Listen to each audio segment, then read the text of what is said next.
Assalamualaikum, siap job. Ini Civic FC pre-facelift 2018. Pasang blind spot original, siap cermin. Tengok cermin dia ada wide angle kat ujung tu. Sama juga sini pun. So ini front sensor, bumper kena turun, kena hati-hati lah. So kita dah masking semua cantik-cantik.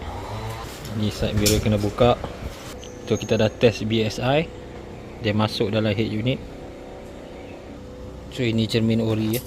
Ada blind spot original Honda.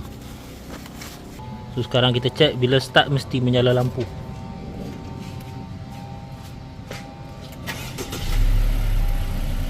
Ok, nampak dia menyala.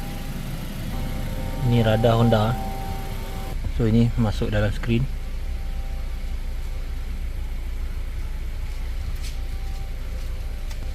Setting, vehicle, driver assist setup, blind spot. Nampak? Settle. Setting, kamera bos, kamera. Cross traffic bos sekali. On.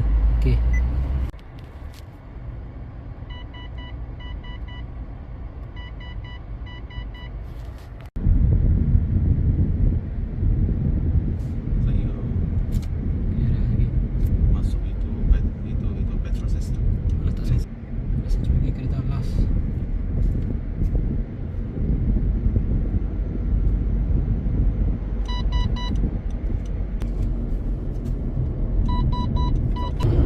Overtake pun dia ada punya.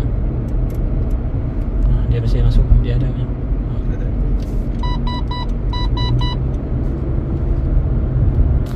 Depan